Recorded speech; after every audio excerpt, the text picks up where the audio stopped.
Savez-vous qu'il est pratiquement impossible d'acheter un bien immobilier, d'ouvrir un compte bancaire, d'acheter une voiture, de louer quelque chose sans avoir un numéro?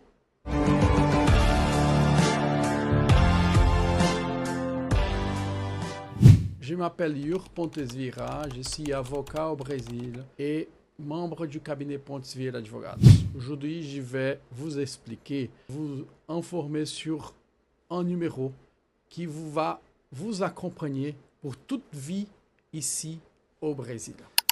Bon, si vous voulez acheter un bien immobilier, si vous voulez ouvrir un compte bancaire, si vous voulez louer quelque chose, vous voulez ouvrir une société au Brésil sans avoir un numéro qui s'appelle le numéro CPF, vous ne pouvez pas en aller en avant. Le CPF, il s'agit d'un numéro fiscal pour une personne physique.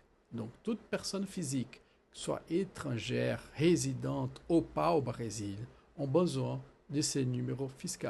Par ailleurs, les personnes maintenant au Brésil qui naissent au Brésil, elles naissent déjà avec ces numéros fiscaux. Avant, on avait un autre numéro d'identité. Maintenant, le numéro fiscal est devenu l'unique numéro d'identité. Alors, pour les personnes déjà qui sont déjà, on va dire, vivants, nous avons un numéro d'identité et un numéro fiscal.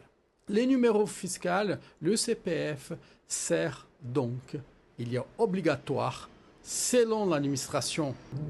Donc, le CPF est un numéro fiscal obligatoire pour toute personne qui souhaite ouvrir le compte bancaire, acheter une voiture, acheter un bien immobilier, ouvrir une société. Ces numéros fiscaux, ils peuvent être obtenus ici au Brésil, si vous êtes ici, votre présence physique ici au Brésil, mais vous pouvez aussi faire une demande de CPF si vous êtes chez vous, à l'étranger.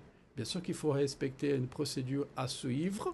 On peut vous aider si vous voulez, mais il est possible d'obtenir le CPF de deux façons. Le CPF, ce n'est pas une identification qui vous êtes un résident fiscal du Brésil. Non, n'existe pas ça. C'est juste un numéro fiscal. Et donc, CPF pour les personnes physiques.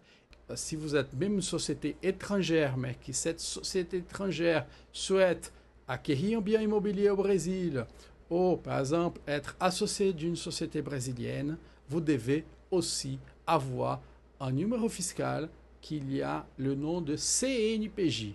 Donc, c'est une identité fiscale pour les sociétés, les CNPJ. Et le numéro d'identification pour les personnes physiques s'appelle CPF.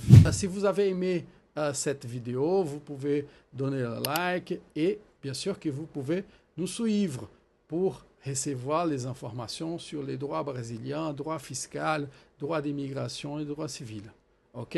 Bon, à la prochaine.